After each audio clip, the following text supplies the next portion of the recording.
Hello everyone. I wanted to place this trigger warning in front of all of my videos for this series because it has to do with teen suicide and the attempt of suicide in general. If this is something that is triggering to you, please enjoy one of my other series. This one can get pretty heavy due to the content. So I do want you guys to be aware of that. I also want you guys to know that you are loved, you are enough, and you matter. If you are ever feeling that way, in a suicidal way or depressed or something like that, please get out there and get help. It's not about pride. To just put that, you've got to put that away. If you are having a rough time, talk to somebody, talk to family, talk to a friend, talk to just a random stranger at the bus stop or something. You know, sometimes it's easier to get off your chest what you're feeling with someone you don't even know compared to someone that's family or friends, just because you don't have to worry about how they're going to think about you or anything like that. You gotta get those feelings out. I've got a couple of numbers here for those that may feel the way that they might be feeling. The purpose of this entire series is to bring awareness to teen suicide and suicide in general. So I do want to give you guys a couple of numbers. The first one, it's pretty simple. It's only 3 numbers. Call 988. If you feel that your needs won't be met from a regular hotline because you might be a member of the LGBTQ plus community, another number that you can call is 866-488-7386. Stay safe, love each other, and help those in need. The world is better with you in it. Thank you. Now enjoy the episode.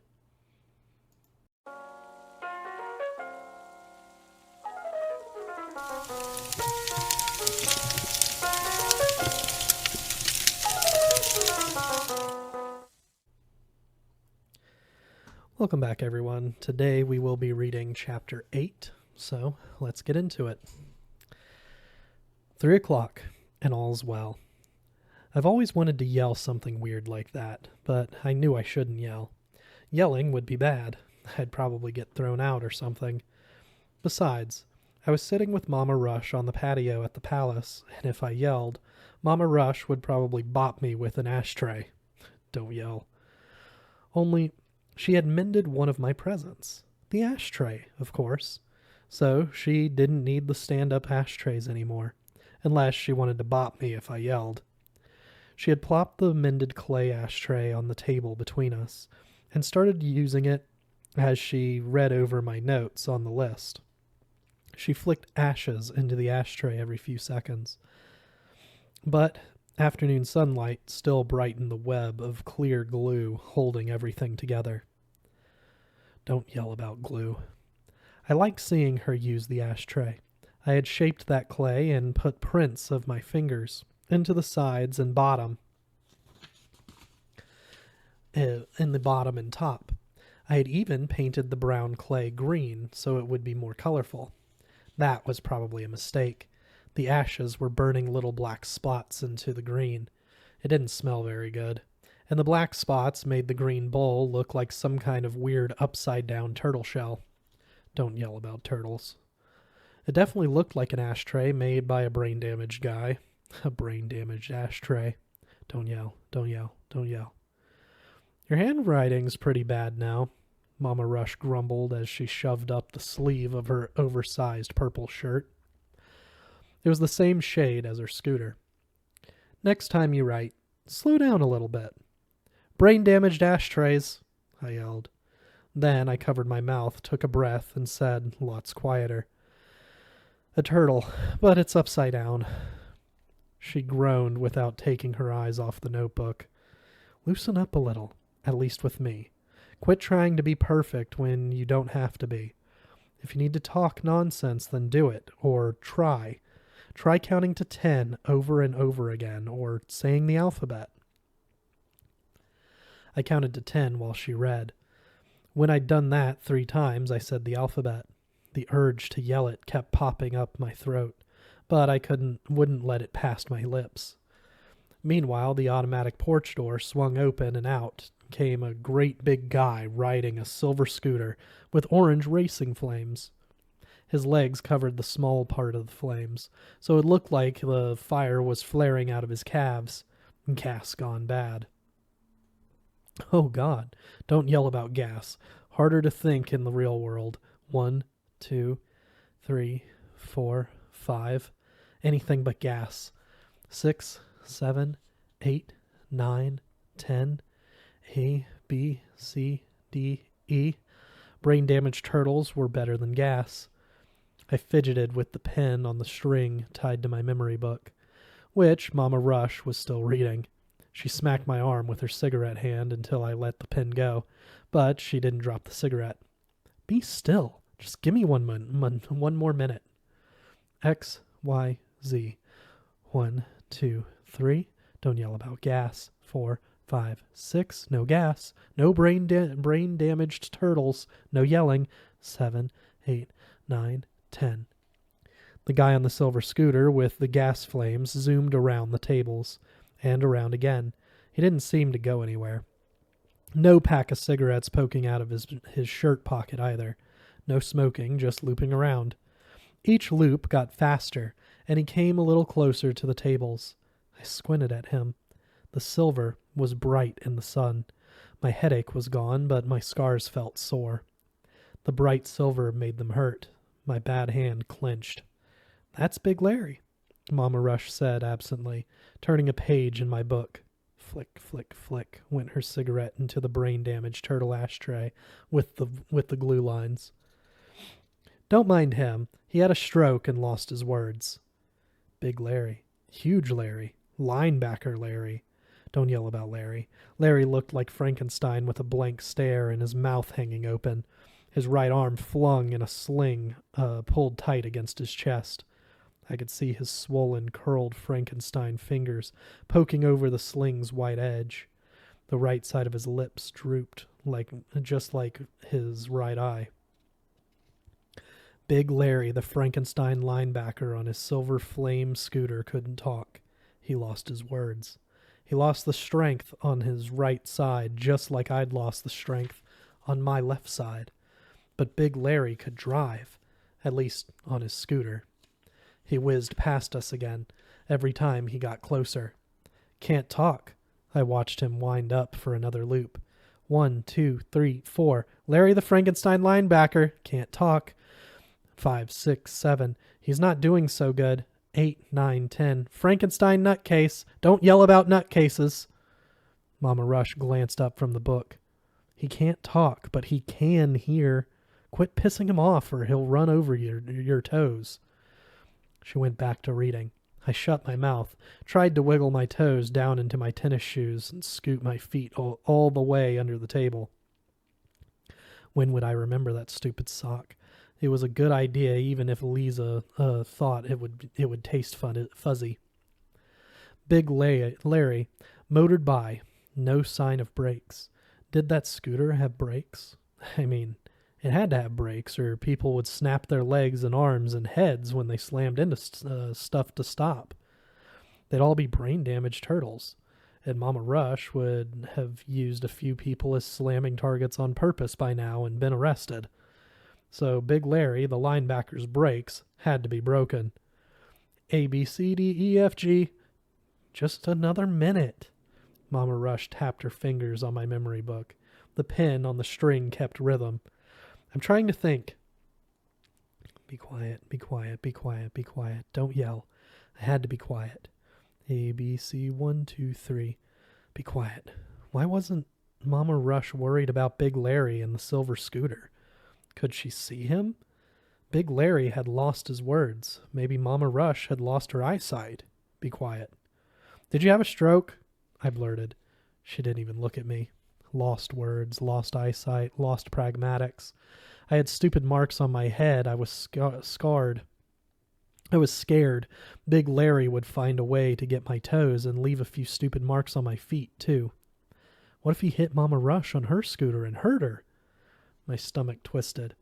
I couldn't stand it if she got hurt, and she was old, so she would probably break really easy.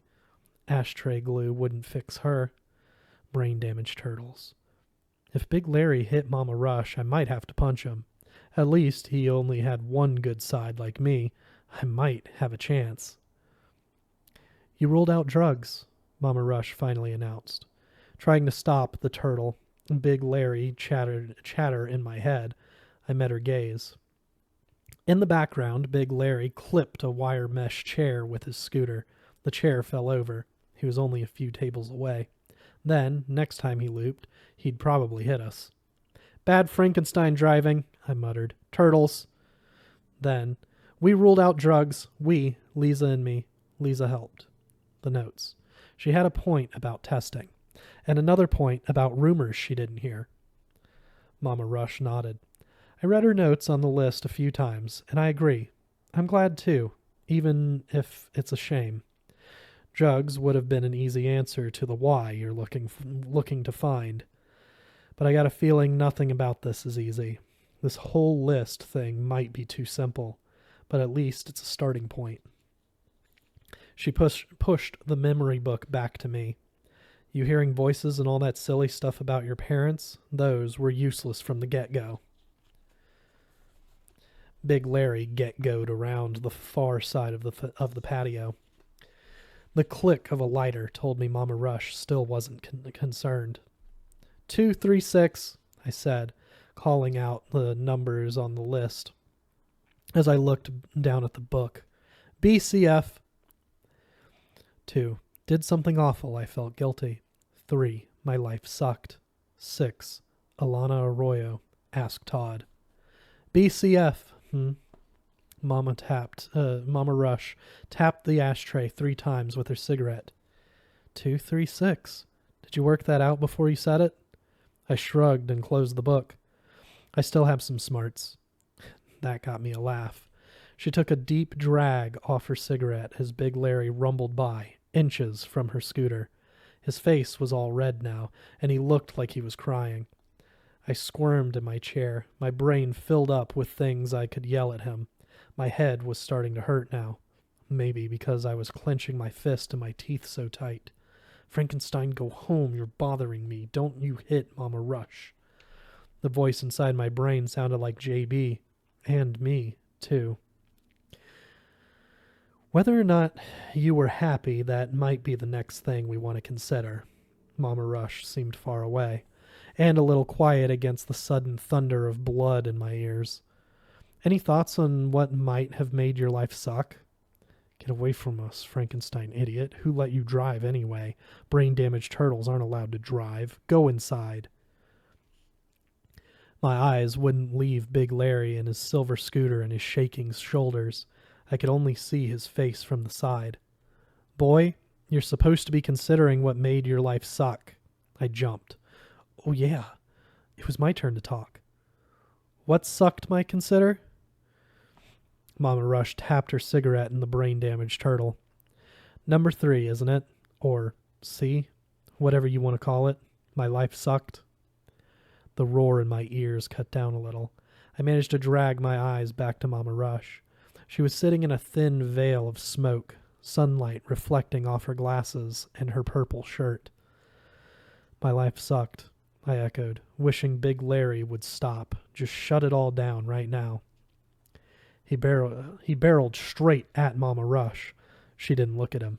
My tongue tangled up with my teeth, and I couldn't even yell. Mama Rush still didn't look at Big Larry, but she stuck out her cigarette hand and waved it up and down. Big Larry grunted. The silver flame scooter geared down all of a sudden. He stopped right in front of her outstretched hand. My mouth was hanging open, just like his now. As I sat there like a stupid Frankenstein, Big Larry's big shoulders shook even harder and he sobbed really loud. His face went so red it almost turned purple like Mama Rush's shirt. "Just a minute," she said to me. She stamped out her cigarette, the brain-damaged turtle, and turned to the crying man. "What is it? Did Attila the Red talk ugly to you again?" Big Larry's face puffed up. Was he going to yell? Probably he would yell, and then I would want to yell.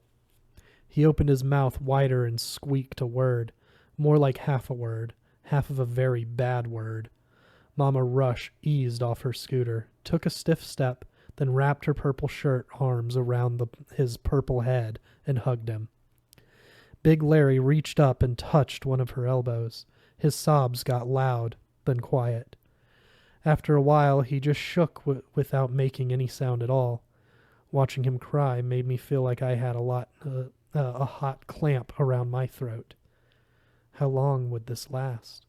My headache picked up enough to make me wince. "Go away, Frankenstein. Go inside." I tic-tacked the pen against the table, then poked at the brain-damaged turtle. Ashes shifted inside. If I didn't get home before Dad got back from his short Saturday makeup day, he'd be worried. I think Mom knew where I was because she left the money. Just enough for a cab ride.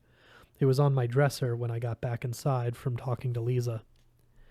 Dad could have left it, but Dad told me to stay away from the Rush house. That didn't mean Mama Rush did it. Because she lived in the palace with the credit card blue rug, not the Rush house. Besides, I'd never stay away from her unless she told me to. God, my head was throbbing. Stay away, go inside, go, just go, away, away, away. The pen bounced off my memory book. The sound was really loud. It took me a few seconds to realize I was the one moving the pen and making all the noise, so I stopped.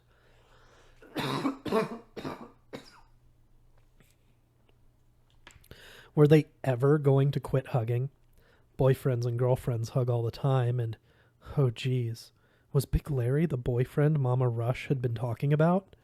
I'd never asked the guy's name, probably because I didn't want her to brain damage my turtle head any worse than it already was. Please, please don't let Mama Rush be dating Frankenstein. "You done?" Mama Rush asked. I jumped, then realized she was talking to me. Big Larry on his Silver Flame scooter sniffed in response. Oh, I realized she wasn't talking to me. Big Larry on his Silver Flame scooter sniffed in response. He leaned away from her and mopped his wet eyes on one of her sleeves. She didn't even make a face like I did. Without another sound, Big Larry slowly backed up his scooter, edged around Mama Rush, and left the patio. The automatic door into the palace whooshed open, then closed firmly behind him. By that time, Mama Rush was back on her own scooter and already digging out a new cigarette. I tapped the pen again, and she slapped my hand. The edge of her lighter caught the back of my knuckle. Ouch! I dropped the pen and got my hand out of the way. The sudden movement made the pain in my head flare up even worse. "You can be rude. Did you know that?" She glared at me as she lifted the yellow hammer lighter and flicked it until the flame shot out.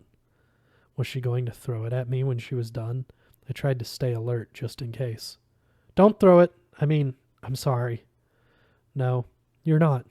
She pointed her now lit cigarette at the patio door. "That man can't talk. He can think.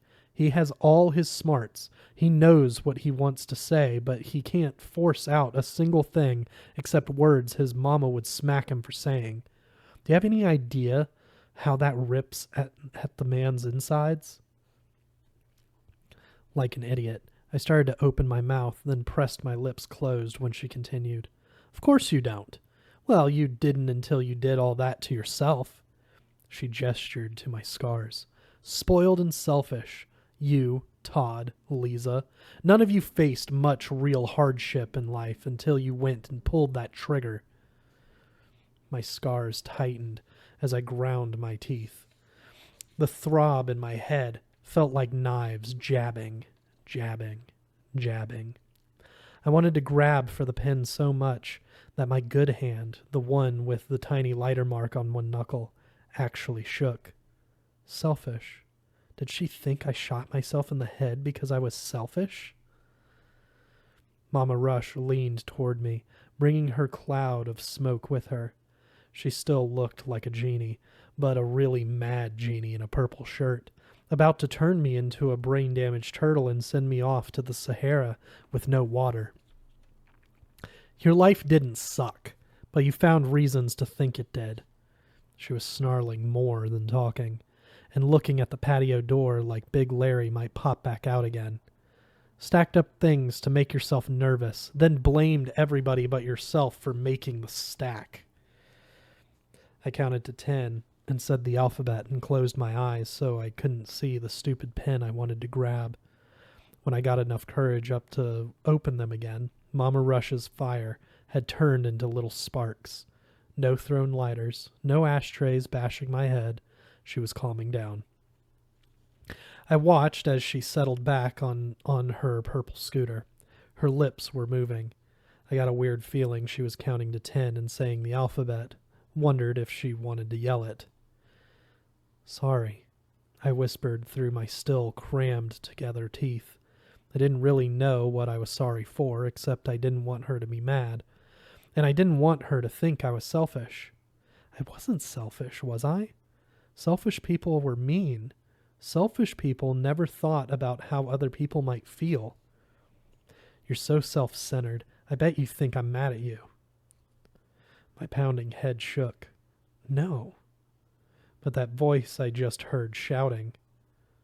What the hell? Was it a girl? If it was, it definitely wasn't Mom or Mama Rush. It sounded a little like Lisa. Selfish, I said out loud, then rubbed the stupid mark on my temple. Self-centered. Mama Rush took a slow breath, then focused on her cigarette for a whole minute, maybe more. Somehow I managed not to repeat selfish, self-centered. The alphabet, or any of the numbers between 1 and 100. When Mama Rush spoke, her voice was normal again, and I stopped worrying she might start throwing things. That was harsh, what I said. She shifted on her scooter, then nodded toward the patio door. But you should know, in case it happens again, a man can only stand his own silence so long. Big Larry gets frustrated, then he breaks down. A little listening and a little kindness sets him right, and he goes on his way. That made sense to me. Selfish, self-centered. I could still get the basics. Big Larry took all he could take, then blew off steam. An image of my mom popped into my head. I imagined her throwing a fit at the bank, tearing up a bunch of money and screaming and hurling complimentary ballpoint pens at the customers and employees. Maybe a woman could only stand her own silence so long, too. Why was I thinking about my mother? I had to stop. If I smiled at the freaky pictures of Mom having a bank tantrum, Mama Rush might do something drastic. Selfish, selfish, selfish. I said the words to myself, keeping time with the throb of my headache. He bothered you, didn't he, Jersey? Unable to stop myself, I looked at the patio door, hoping Big Larry wouldn't come sailing back out. Yes. Did he scare you? A little. Because you didn't understand him. I guess. The shrug was automatic, and her glare made me regret it. I needed a sock and weights to tie down my good shoulder if I was going to survive my palace chats with Mama Rush. At least she didn't climb all over me for twitching my shoulder. Fear's natural when you don't understand something. She tapped her cigarette ashes into the ashtray I made her. And silence, like Big Larry's. I think it might bother folks more than your nonsense chatter. Before I could answer, her words rattled through my broken head. Big Larry. Me. Him quiet. Me running my mouth. 2 brain-damaged turtles making people uncomfortable. My stomach rolled over inside. Did I really come across like Big Larry? All Frankenstein and scary and And? Biting my lip hard, I looked down at the ashtray, at the glued cracks, at the burned spots and scarred paint. See what you can find out about this my life sucked thing. You got real stuck on doing everything better than everybody else, and you were doing way too much for any sane person. Poke around there. Mama Rush smiled at me through her smoky gin veil. Her image got all blurry as I tried really hard not to cry. She just kept smiling at me, and I wondered if she was counting to 10 again. Maybe 20, maybe 30. When I got up, I knocked over one of the stand-up ashtrays. Frankenstein's scary. But she didn't say anything, just patted my back when I kissed her cheek. That's it for today. We'll see you guys again next week with Chapter 9.